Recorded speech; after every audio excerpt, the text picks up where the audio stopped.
you've got it covered. The time by Sagicor Life is 7 o'clock, and it's time for the Morning Watch. The Morning Watch is brought to you this morning by AIM Financial Corporation Limited. AIM has a loan for any purpose. Visit any of our branches in Mandeville, Kingston, Spanish Town, Portmore, Maypen, Ocherius, and Montego Bay. Tired of the high interest rates and the whole heap of loan payments every month? Take a debt consolidation loan from AIM to pay credit card bills and all other high interest rate loans from other institutions. Make one low monthly payment to AIM and take home some extra money in your pocket. That's financial freedom. One loan, one low payment, more money in your pocket. Call AIM today to lower your loan payment. And remember, you won't find a better deal elsewhere. Guaranteed. Listeners to Love 101 FM are advised that the views and opinions expressed in this program are not necessarily those of Love 101 FM.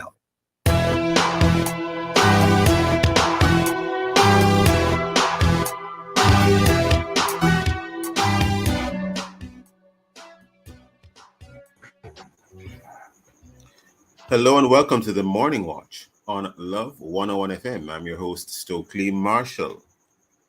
A special welcome to our listeners on love101.org. And if you are overseas and on the move, U.S. listeners can access us at 712-832-8001. And if you are in the UK, 0330-332-6541, or join us via the Love 101 FM app that can be downloaded from the Google Play Store or the Apple Store.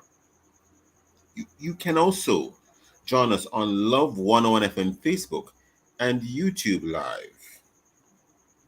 In the main watch, taxi operators versus commuters versus government. Enough is enough. And in the second watch, flooding. When sandbags aren't sufficient. For our social media question, we ask, what are the solutions to our public transport problems? Share your responses in our Facebook or YouTube, Love 101 FM Jamaica Live, and also WhatsApp comments and voice notes to 876-997-3125 using the hashtag The Morning Watch. We'll share your comments later on the program, but first, here's I quote. I quote comes to us this morning as an island quote from Barbados. Every bush is a man. Always be aware of what you say because people are always listening, whether you realize it or not. So true, Deidre. So true. So miss you gone to Barbados to teach us class now. Yes, we're traveling. I see. Thank you so much, the main watch. We'll be back after this break.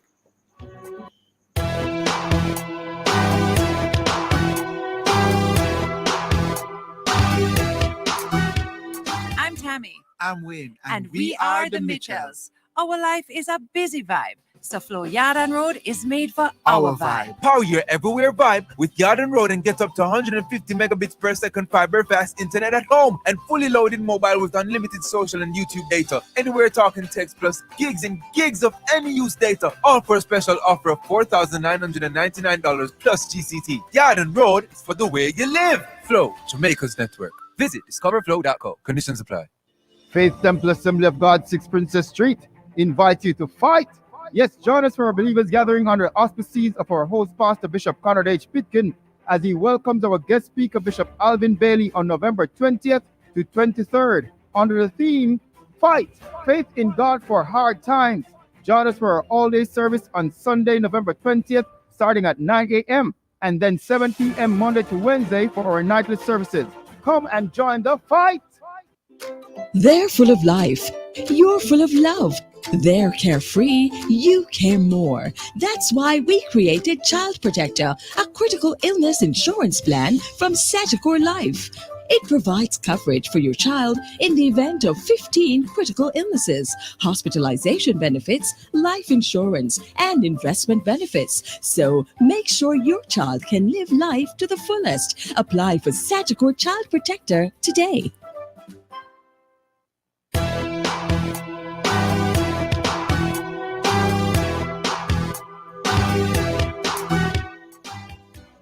Welcome back to the Morning Watch. I'm your host, Stokeley Marshall. We are in the main watch. Now, taxi drivers in Jamaica are, according to reports, for different reasons, protesting and demanding an amnesty. And the government has no intention of giving in to their demands. But this is now day number 2, the second day. Who really holds the blade? And who really holds the handle?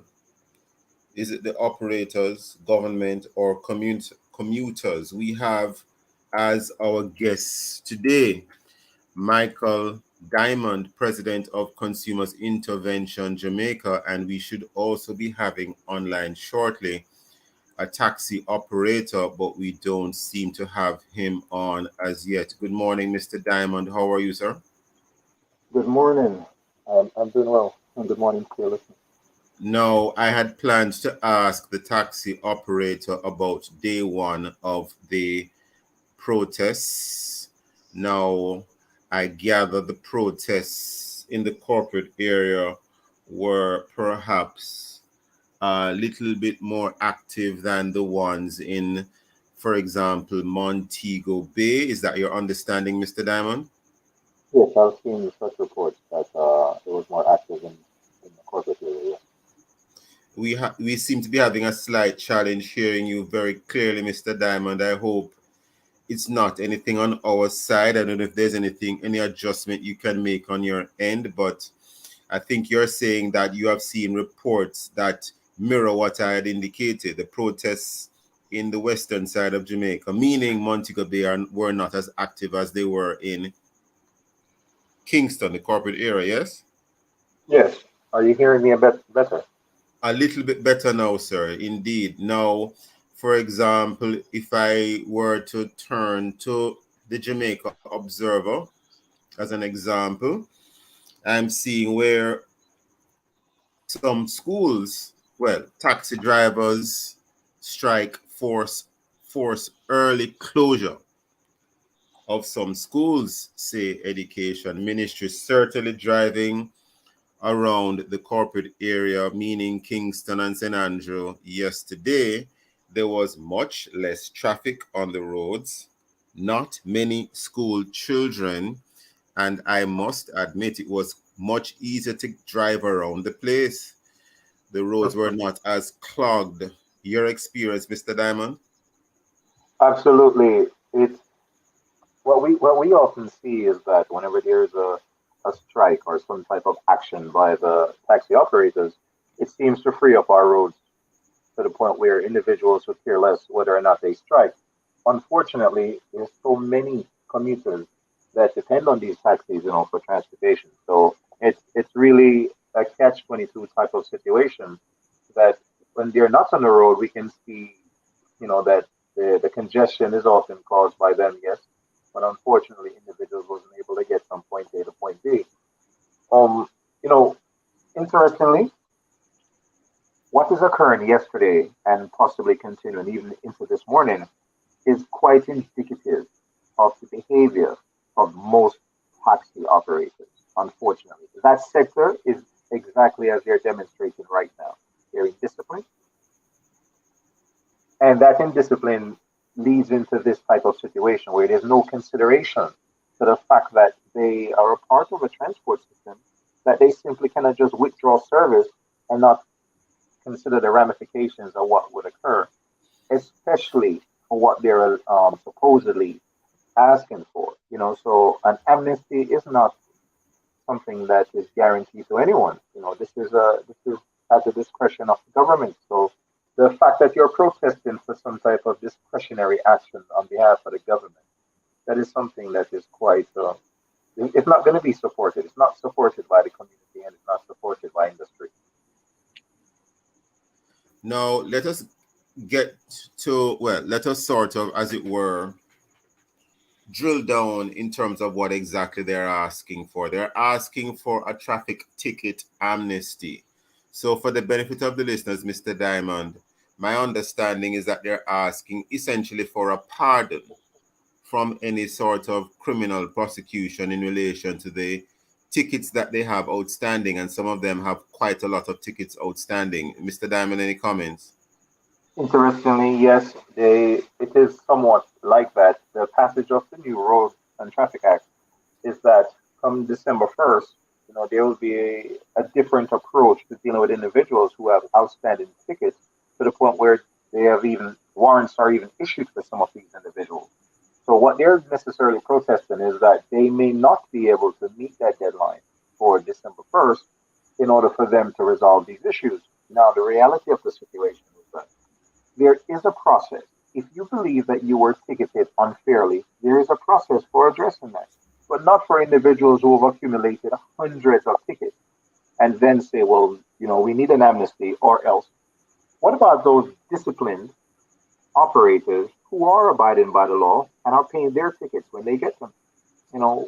How do we reward their discipline rather than continually to pacify and reward indiscipline? This is not an example that we want to set for the wider society.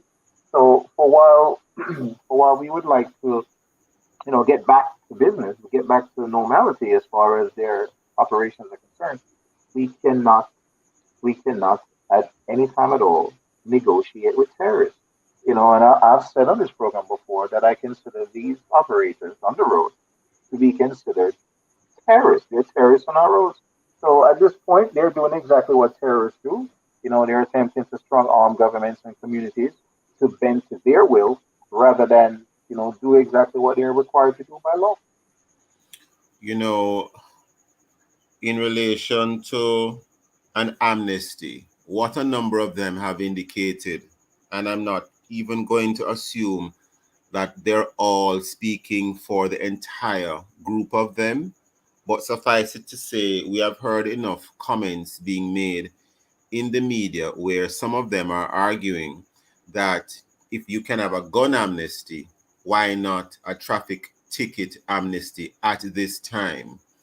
Especially in light of what you just indicated, Mr. Diamond, in relation to a different way of going about tackling these offenses come December the 1st, 2022. Mr. Diamond? Well, I would say that, we're not attempting to strong arm anyone. Yet at the same time, there is really no correlation that we can use for a gun amnesty and a ticket amnesty. To draw that correlation is quite disingenuous. The fact of the matter is that these are licensed operators. Our gun amnesty is for individuals who are operating illegally, and we would like to reduce crime and violence. Now, as far as these operators are concerned, these are administrative issues that they're attempting to address. They have been ticketed, and now they need to pay their tickets. So when we look at the history of how they have operated, how they seek redress, this cannot continue. So offering an amnesty is not something that could be off the table. But now that you have operated in this manner, attempting to force the issue, then of course, absolutely not. No amnesty will be supported for these individuals who have not paid their tickets. What we're saying is we continue to reward those that are paying their tickets, that have been abiding by the law, and these individuals who are not prepared to satisfy their obligations come December 1st, then we need to use the fullest extent of our authority and jurisdiction to prosecute. If one looks at Loop Jamaica News for Tuesday today, November 15th, 2022, there's a headline, quote, "Pay your fines as ticketed," unquote. Government tells striking transport operators.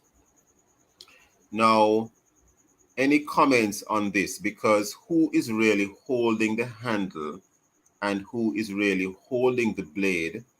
Or is there, as it were, a little bit of a power struggle in your mind, Mr. Diamond? Any comments there? What we can see is that What if it's a situation where the blade Mr. or even Diamond, the handle? hold that thought because we are now upon a break. Listeners, don't go anywhere. Stay with us. We'll be right back on the Morning Watch. Get better coverage for yourself and your family as low as $800 a month. The time by JN Life Vest from JN Life Insurance is 7:15 and a half. From generation to generation, Jamaicans have depended on J&B Bank to make the pride and joy of providing a safe place for their families possible. Now, with no processing fees and no down payment mortgage options, you can open the door to your own sweet home, a legacy to hand to your next generation. Visit jnbank.com to get pre-approved today. J&B Bank will help you find a way. Tired of them answer, man. Every single place in the house you find them. Tired of them? You need to call Rhyme Pest Control and get a free inspection and a free consultation done. Call them at 876-803-1377 or visit them website www.rhymopestcontrol.com, and you can also find them on Instagram. Them deal with pests like termites, rodents, mosquitoes, ants, cockroaches, flies, and that. How she gone? Yes, hello, I'm calling about Rhyme Pest Control. Best for pests. Call them right now.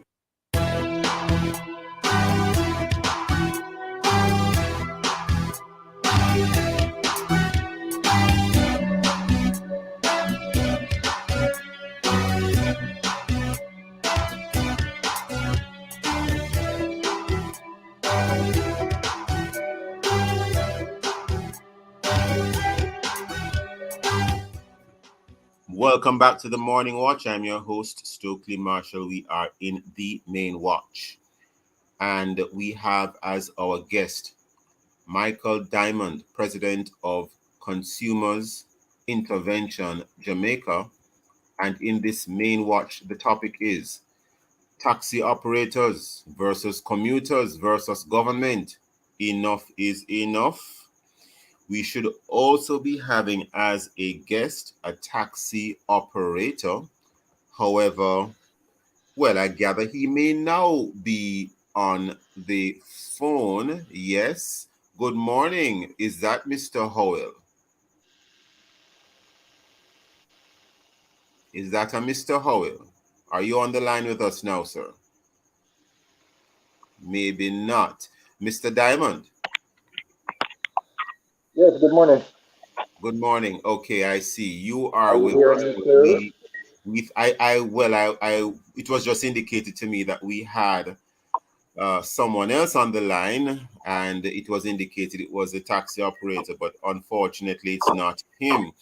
Mr. Diamond, just before the break, sir, you were pointing out to us, or you were responding to a question in relation to is there a bit of a power struggle between the government right now on these taxi operators, because the government is holding to its position and some taxi operators appear to be holding to their position. I gather we have Mr. Howell online now. Mr. Howell? I think he's on, but I'm not hearing him. We're not hearing him. Mr. Diamond, please proceed to respond.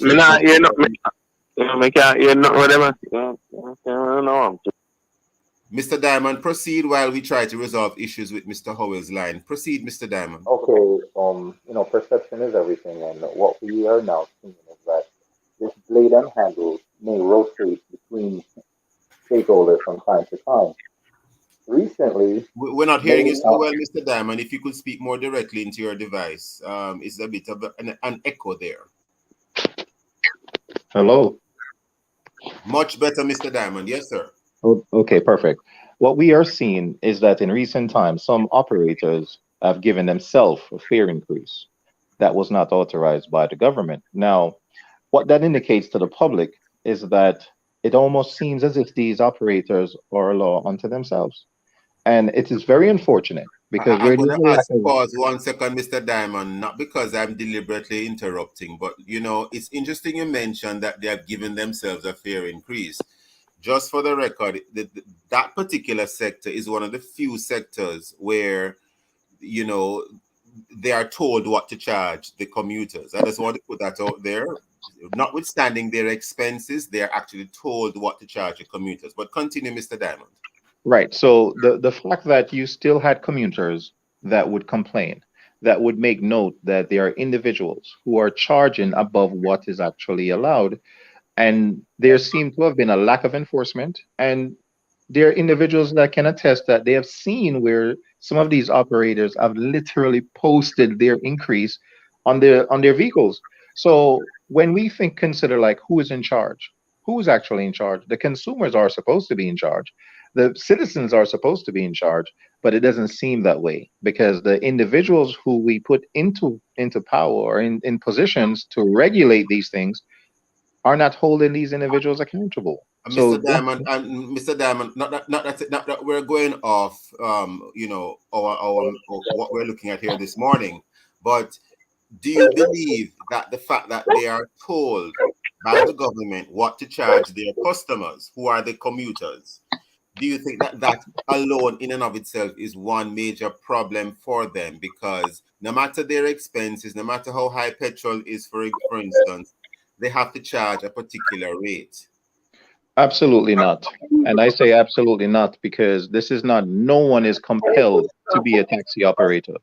No one is compelled. And when you're going to enter into a particular sector or business, whether you're an entrepreneur or a worker, you are going to comply or you are indicating your compliance with what those regulations are. They Very have interesting. associations, they do have Very interesting. associations that can advocate on their behalf. So the reality is you cannot then comply and then complain. Rather you complain in the beginning and negotiate and then you can comply based on the agreement, but rather for you to enter into a sector and then you decide to make your own rules and deviate from the process, that is not the way that this thing works. This is not a government. If that's the case, we have anarchy on our streets when we have these type of individuals that can do whatever they choose to do, even though they're supposed to be operating under regulations. So notwithstanding the fact that Totally understand, Mr. Diamond. Only because of time, we want to bring in Mr. Howell. Mr. Howell, are you hearing us now, sir? Yes, I'm hearing you. Now, first of all, there was some extremely unruly behavior on the roads we gathered yesterday. There have been a litany of videos circulating across social media showing the horrible behavior of some of your colleagues who have been trying to have those who wish to work and who wish to make an honest living, a decent living yesterday, trying to, in other words, stop them from working and demanding that they join the protest. I don't know what your views are, Mr. Howell. What are your comments as to what happened yesterday that would have been day one of the protest? And will it continue today? Well, I don't know, I come up this morning and I see a couple taxi there on my route to run. Same way, so we never see, yesterday we never see that much, you understand? Because about 4 or 5 of yesterday. Okay, so you were one of those. You were one of those who were working yesterday, Mr. Howell. Yeah, man. Oh, I see. So are you saying that you're not in agreement with the protest? Listen what happened. When me come out yesterday, yesterday me hear about the strike because we never depend on social media. Me not no time. You understand? So when me come out there, hear say a strike. So me go buy me gas and come and wait to see what going on. And me look to see everybody at work and them at 7 o'clock I strike. So me say to them say if we not have a strike, go don't care about people. And say about 7 o'clock I strike. Strike now me just start from when I say strike. You understand? So we start work, and when we start work now, me say everybody has say, Ray and Bagad and man go lick. So me say, any man want to lick up my glass, me know me I get wanted. Because me come out here to hustle my money. And you understand? Me can't go make nobody now my bill to pay. And if when I say strike and me come out, I mean the strike I go on and me start work. I want to want to mash up my car and do anyone. So me work yesterday till 11 o'clock, till 12 o'clock. I beat off by road. Why did you stop working at that time? Because I wanted to say yesterday morning, I never eat no breakfast, I never come out. I never come out to do the full work and then to strike. So that's why when it touched 11 o'clock, I feel so hungry. And the people that left on the road want taxi here, I have to stop and go eat something. So I stop and go eat something, and I just never go on. Little bit, normally, I always do it. So till certain time my idea, I say I could kids to pick up and I pick them up. But I see the video them. I see the video them and them setting all right. Mr. Howell, Only because of time, I want to ask you some specific questions. Do you believe that the grosses of some of your colleagues are genuine? Because they're basically asking for. You said no. Why no? What, they're asking for an increase? They're asking for the amnesty. Oh, no. You know why? Because them are shut driver and them are get trouble. We don't need to get some of them out of the system. You understand? I because them don't want to pay them ticket. You understand? And you know, me know we clean and on a ticket. Me can go. Last month we renewed my license, you know, and when we go out there, whole people to get turned back because you know what cause the problem now and the amnesty. They can't renew them license unless them pay them ticket. But nobody don't want to talk about that part there. I see. Tell us a little bit more about that, Mr. Howell. Yes, if you have one standing ticket now, you cannot renew your license. So, that's a headache enough for them right now, because enough of them are driving without license. Yes. You understand me, deal? Because they can't renew them license till them pay the ticket. So that's why they want the government to give them an amnesty now again, where the government do all along and nobody now take use of it. Yes, because if you do that now again, next 2 or 5 years from now, everybody will have 200 tickets. You understand? 200 tickets. That's 200 tickets them are going to have next year or year before again. And then it's all cause the same problem. So them need to do something about this. You understand me, deal? You have some money so them are unruly and them are shut a driver and them are play all these indecent thing in them vehicle. And nobody now do nothing. No, Mr. Howell, is your route in the corporate area or outside of the corporate area? No, it's what did I say? Spanish Town, from Spanish Town to Waterloo. I see. And you mentioned that some of your colleagues need to be taken out of the system. Now, and I never as much as round from my side, you know. You understand me? I deal with. And most time when they were in a town where they are shut a driver, you get me? I deal with. I run all about. I run this bus, and this. You understand me? I deal with. And most of the bus man them, you know, I get the problem, you know. So them join in now and join in with some taxi man we're unruly now. I feel like them they call a strike. So you are saying that most of them who are 1 second, you're saying most of them who are unruly are the ones in the buses, not the taxi drivers. Bus driver, and you have taxi driver too. Oh, taxi drivers as well. Most unruly man them are bus man them. No, you said that some of the persons who were, you know, involved in what was happening yesterday, you said you weren't really paying attention to social media. But were some of the persons creating mayhem on the road, to your understanding, were they actually bus operators or were some of them the loader men? Who were some of these people? Yeah, well, some of them, when you see I go beat man with something there, I would a loader man them. It's a one video where it's a taxi man, a taxi man, I run go with Stokeley in.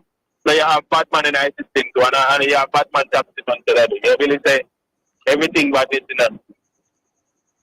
You understand me? I deal with. They have some man that just come and say them around taxi to match up the work. You understand me? I deal with. They feel like they can't do anything where they want to. They charge where they want to charge. And them man is a taxi operator in general. I don't call them man a taxi operator. Mr. Howell, we are praying for your safety on the road, your own personal safety and that of your family, sir, because obviously you have some persons out there who, as you indicated, trying to make mayhem. Mr. Diamond, where do we go from here? Because is it that we need to have extra police on the roads? Where do we go from here, Mr. Diamond? Extra police. All right, that's understood, Mr. Howell. Mr. Diamond, any comments before we wrap? Yeah, man. Obviously, that we can always use extra police, but it's just a matter of how we manage the situation. Keep in mind, you know, we're not dealing with imbeciles. You know, these individuals are very calculated. They know that our court system is overburdened. They know that the jails are full. They know they're not going to be put in place in jail because it's overcrowded. So they will get some type of bail and they'll be back on the street to cause more terror. So the reality of it is that they are very aware that our system is overwhelmed and it cannot necessarily deal with them in an effective manner swiftly. So they are taking advantage of that. So what we need to do, we need to look at this in the entirety and not simply, you know, take piece metals of it, because we need to make sure that our commuters, first of all, are safe, right? We have to make sure that. I think we have to leave it there today, Mr. Diamond. I think we're totally out of time. Thank you, Mr. Howell, and thank you, Mr. Diamond, for your thoughts. I think essentially what you're both saying is that the government should not, cave to the demands of the operators. Thank you, gentlemen. Listeners, please stay with us. We'll be right back on the Morning Watch. All right, thanks. Talk to Jane Bank today to find out about achieving your own sweet home in 30 days. The time by Jane Bank Mortgage is 7:30 and a half. Colgate Triple Action. 3 benefits for a deep clean. As a mother, you always want to give the best to your family and to make them happy. With Colgate Triple Action, you give them 3 reasons to smile. Cavity protection, whiter teeth, and fresh breath. A unique formula with a minty flavor they will love. Colgate Triple Action. Find it at your favorite store.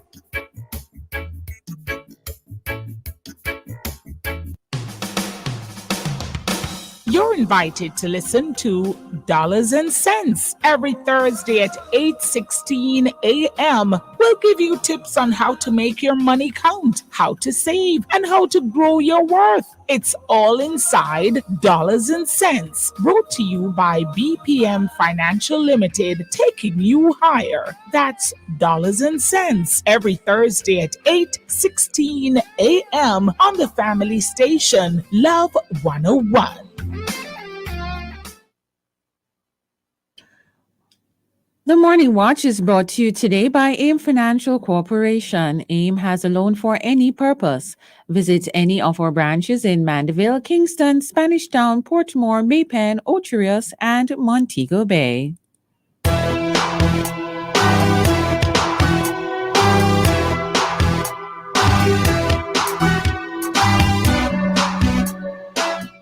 Welcome back to the Morning Watch. I'm your host, Stokeley Marshall. Let's take a look now at the newspapers to see what Jamaicans and others are saying and doing. And we turn to the Jamaica Observer. JUTC tells commuters to brace for delays as taxi strike continues. This would be the second day. Also in the Jamaica Observer, man in viral video intimidating passengers in a taxi charged. We now turn to the Gleaner, and we have a similar story to the one I just read in the Jamaica Observer. Police charge man seen in video intimidating passengers in a taxi. And another story, which was referred to in the first watch, pay your fines as ticketed. Government tells striking transport operators. Cabinet rejects call for traffic ticket amnesty. Quite a bit there in relation to the whole matter of the protests of the transport operators. Well, of course, coming up next, we will read for you the feedback from our Facebook, YouTube, and WhatsApp question, which is, what are the solutions to our public transport problems? If you haven't done so yet, leave your responses on our Facebook or YouTube, Love 101 FM Jamaica Live, and also WhatsApp comments and voice notes to 876-997-3125 using the hashtag The Morning Watch. We'll be right back. This is what Jane Bank mean when them say own sweet home. Own mean at your place. A Jane Bank mortgage makes you a homeowner with up to 100% financing. Sweet! That means no upfront fees, low monthly payments, and you can get up to $5 million in a personal unsecured loan to cover related expenses. Plus, contents insurance from JNGI. And when them say home, it means with Jane Bank, you can get home in 30 days or less. Jane Bank will help you find a way. We just say party everything, grace, everything juicy. Could that be your last one you spend it time using? When you're hungry, where you buy? 1 dozen juicy party, I make everything juicy. Party them hot, full of flavor. When you're hungry, juicy party savior. You want meat and you is vegetarian. Everything there, what me say? Yeah, everything juicy. Fire party and don't have the comes. Party my hands when you gonna get none. Juicy party and the tank and the town. With juicy party, everything crisp, everything juicy. Yeah, juicy.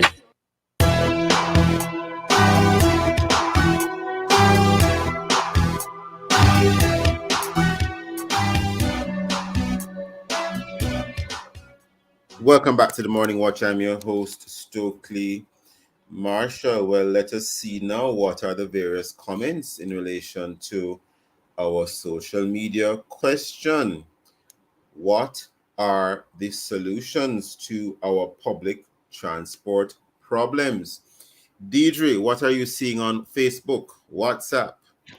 The traveling public should never be owed as hostage or ransom because of careless drivers who do not want to pay their tickets when they get them. That should never be to owe the nation at hostage. If you drive bad and you get a ticket paid, don't wait it accumulates. Then you're gonna demonstrate and say the government will reverse or take away your ticket that you owe. You know that's not right because if you go to motor vehicle here in the US, you have to have a clean record before you can register your vehicle, and you can't own a taxi, you can't own anything on your motor vehicle or any ticket. So you have to comply with the law of the land. It's not fair to all the nation, children, students, workers, everybody at a ransom because of your negligence and your bad behavior. Come on, people, wake up and smell that we are brewing a coffee that is too hot to drink. We are just heading down the wrong path and setting the bad example.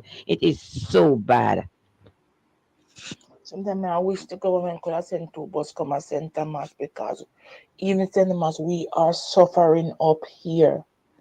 We have a struggle to get bus. We are struggling to get everything.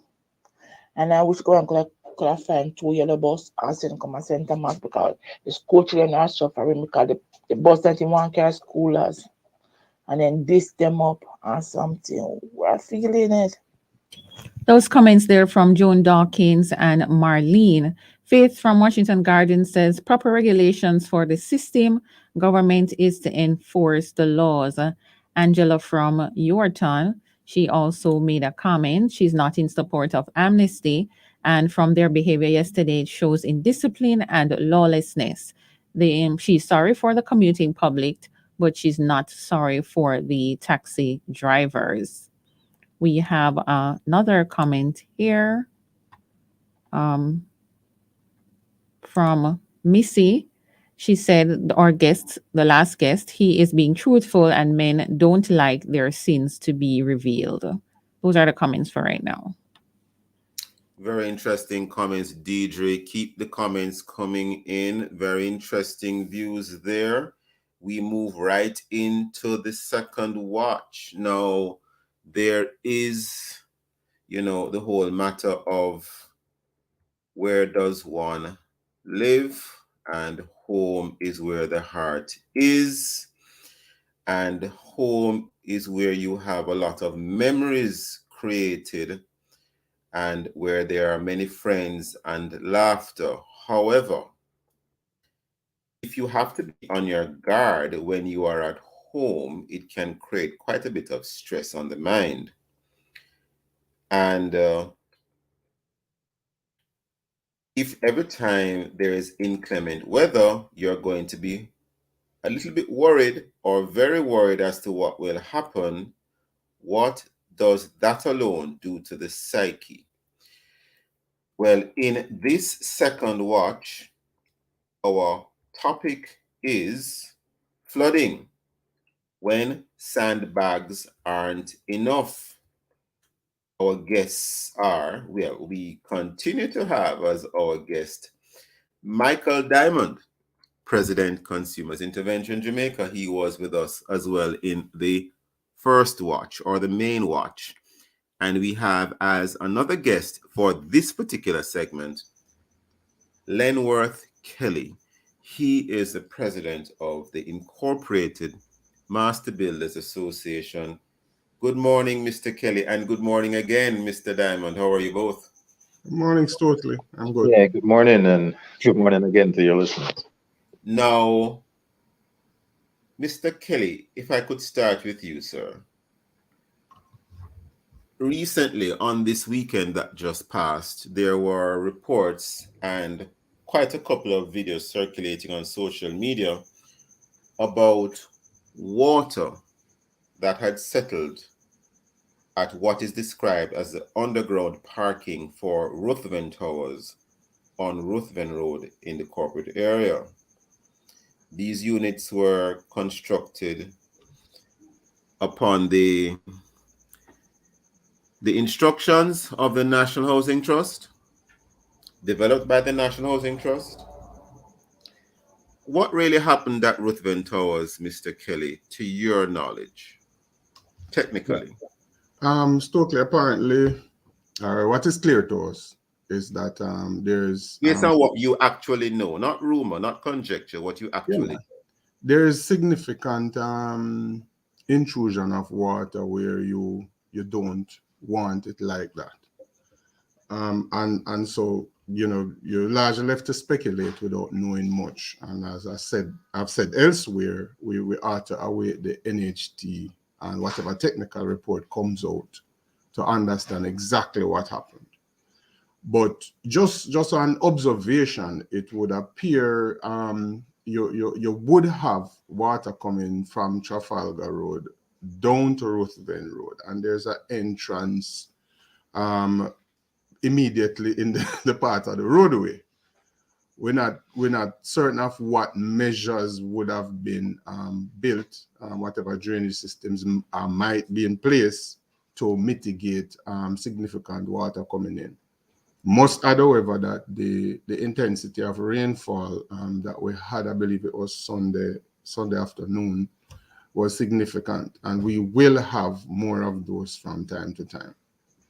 So I would want us to just look now at how you mitigate that going forward. So what happened. It seems as if whatever is in place is inadequate if there is enough of anything in place.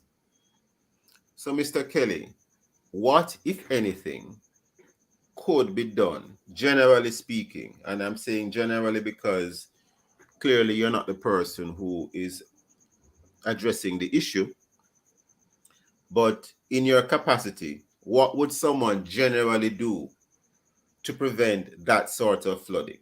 Well, first thing you want to prevent is the ingress of water coming in on your property, especially from your public thoroughfare. That just leads you a myriad of issues.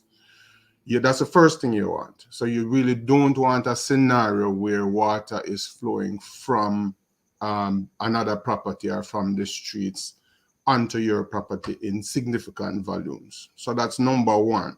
So you position your entrances, you install drainage and so on to take care of that. What about sandbagging, sir?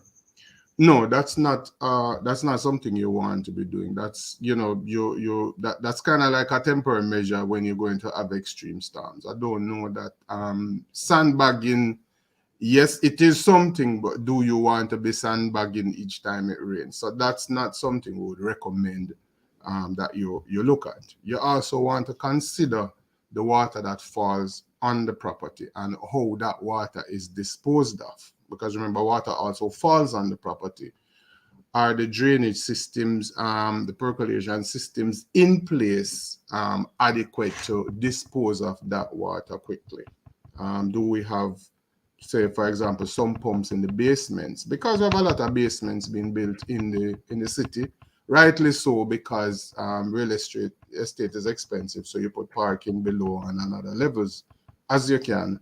So one of the things which is pretty much standard when you have basement areas that water can get into, you put in what you call sump pump. So once the water level reaches a certain point, the pump start pumping that water out to some nearby gully or some higher level where the water can flow away. I'm interested you mentioned that rightly so, in relation to having underground parking in the corporate area where, let's face facts, land is somewhat scarce. However, there is something I noticed in some of the apartment complexes. There is one in Arcadia, I think, and there are a couple of them on Kensington Crescent, I think it is, where you park on the ground level, but then the apartments are constructed above the ground level. What about that option rather than underground parking, where arguably there might be a higher risk of that sort of flooding, Mr. Kelly? What about that option instead? Oh well, that option is always there. You examine whether you have height restrictions. There are other factors that you need to consider before you go there. Cost, height restrictions, and so on. You certainly have to look at that. So as I said, there is nothing wrong with basement parking. What has to take place when you do Hold that thought, Mr. Kelly, one moment, because I do see where we are already upon a break, and we do want to bring in Mr. Diamond. Listeners, please stay with us. We'll be right back on the Morning Watch.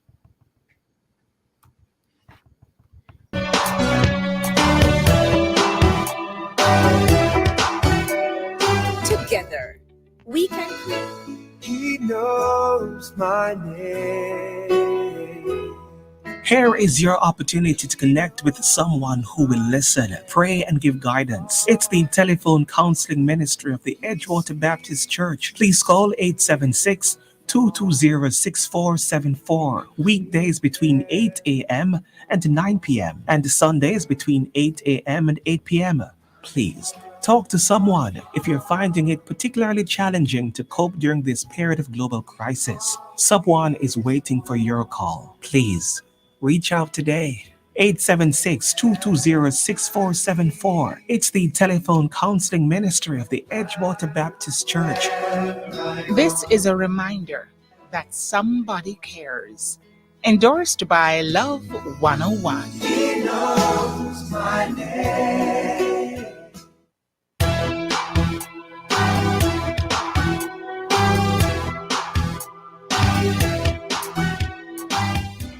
Welcome back to the Morning Watch. I'm your host, Stokeley Marshall. Thanks for staying with us. And in this second watch, we're looking at the topic, flooding, when sandbags aren't sufficient. Our guest, Michael Diamond, President, Consumers Intervention Jamaica, who has remained with us from the first watch, and joining us in this second watch, Lenworth Kelly.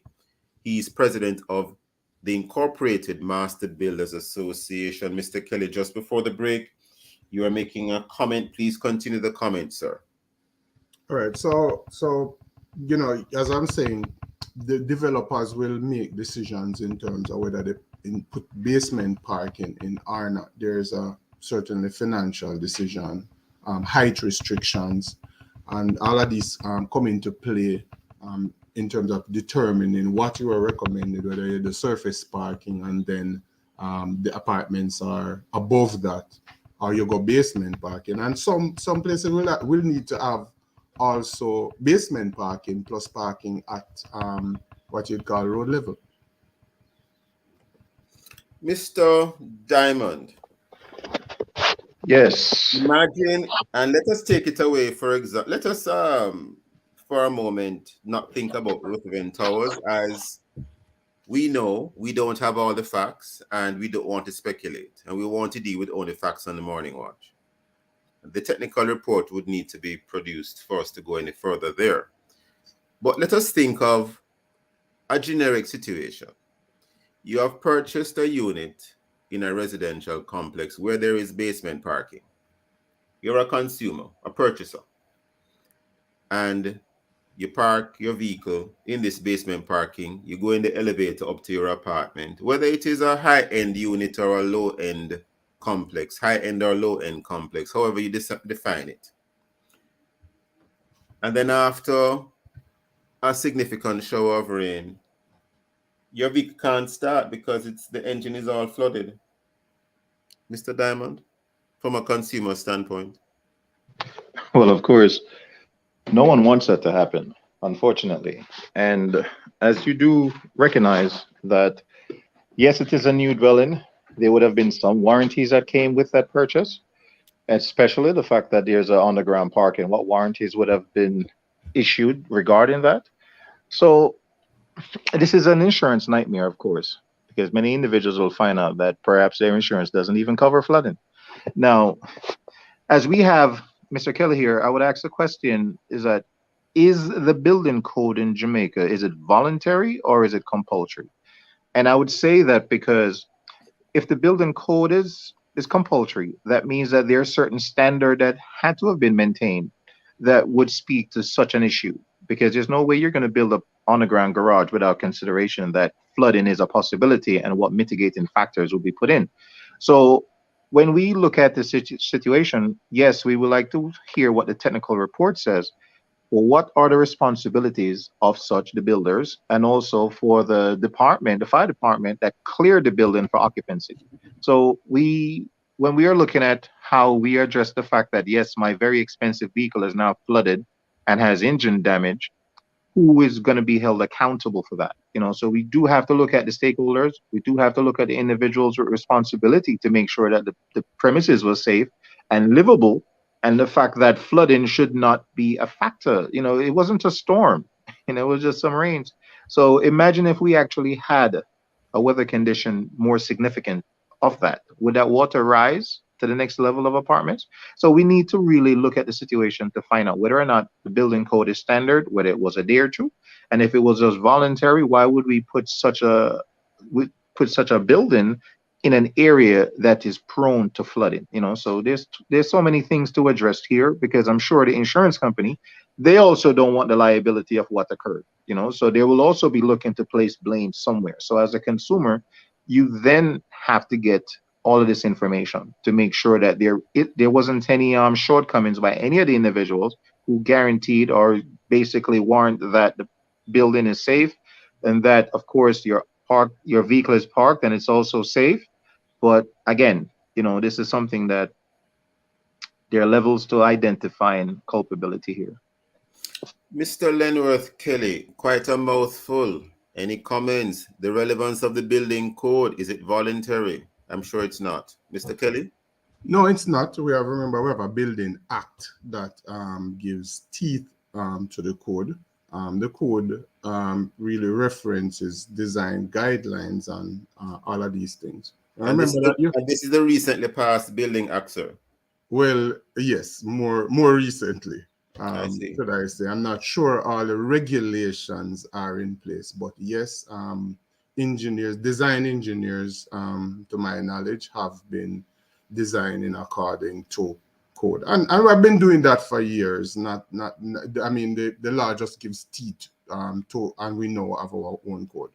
But what I want to look to is kind of widening the discourse somewhat, because remember now, Ruthven Towers is not the only basement parking here. It's been in the news for various reasons, so we focus on it.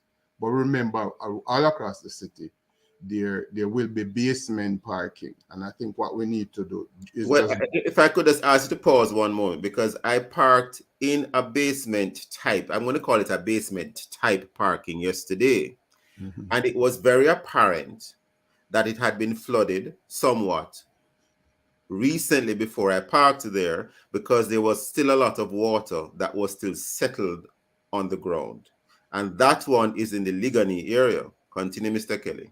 Right. So I think you know which one it is. Yeah, and which is where I'm going with this now, generally, because now this is now becoming a more commonplace across the city, and so generally would hope that the agencies, regulatory and monitoring, would also start giving more attention to the nature of the drainage that is that they're approving for these various areas. As we say, in specific cases, the developer would need to say, or the owner would need to say, what was designed, what was approved, what was built, and so they need to speak to that. So outside of that, we are speculating, but we certainly want to look generally across the corporate area. I know there are requirements for water on your property that you need to have soakaways, absorption pits to dispose of. And so if that becomes inundated, you certainly need a system to be able to remove whatever excess water is there for to preserve life and property. And so you'll be pumping that water to some kind of municipal drain or some public thoroughfare where you can go to some other drain. So we really need to be widening the discourse. This is one specific, and we can address the specific and then move away, and it happens again somewhere else. So it would really be good to look at generally what we are seeing and how the authorities are treating with it. You know, Mr. Kelly, it almost makes you begin to fear that if you see any development in any parish in this island, once you're being told that there's underground parking, you're going to be worried that, you know, how safe will I be living here?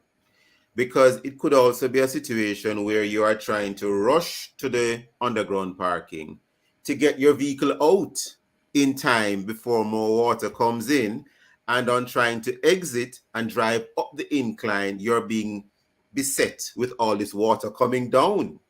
Will the tire even have the traction to get up the incline with all this water coming down? That is the sort of thing you now begin to worry about. So what recourse does a purchaser have in a case like this, generally speaking, and what are the safeguards for the individual purchaser?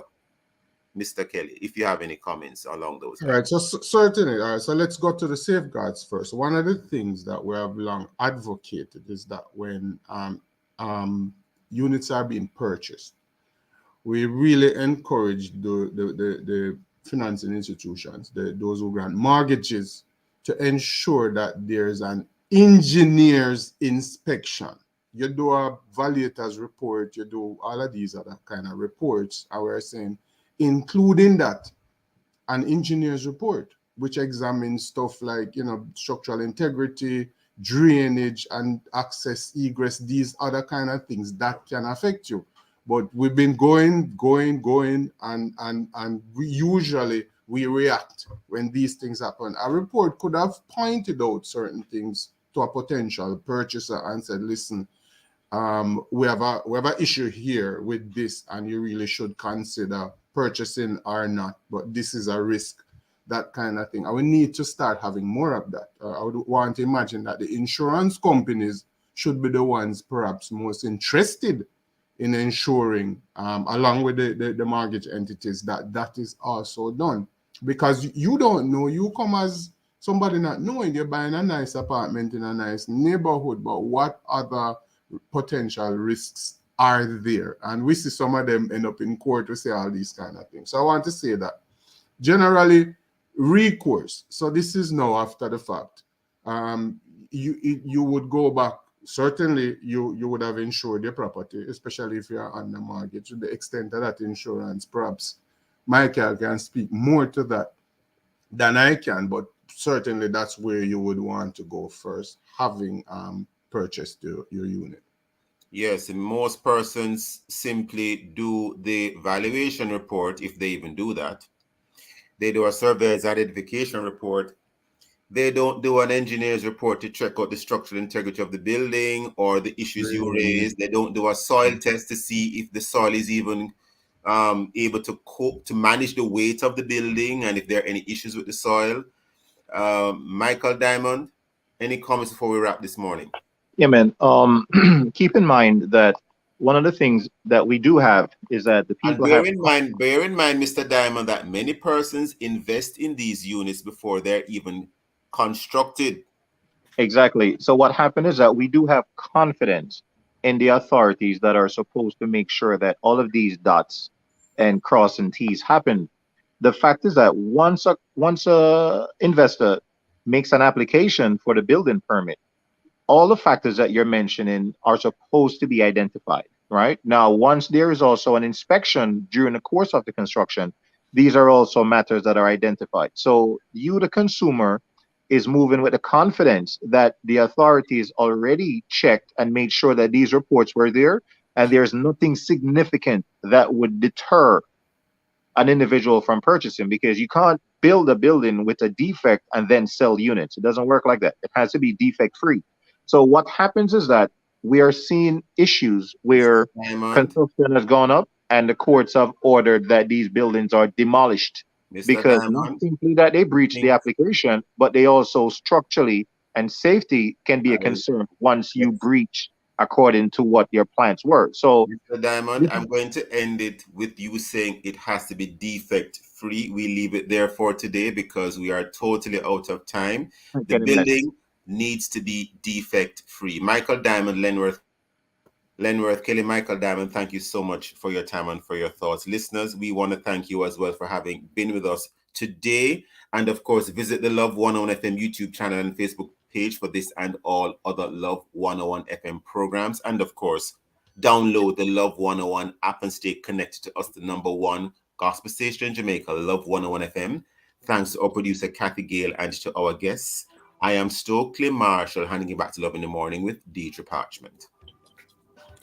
The Morning Watch was brought to you today by AIM Financial Corporation Limited. AIM has a loan for any purpose. Visit any of our branches in Mandeville, Kingston, Spanish Town, Portmore, Maypen, Ocho Rios, and Montego Bay.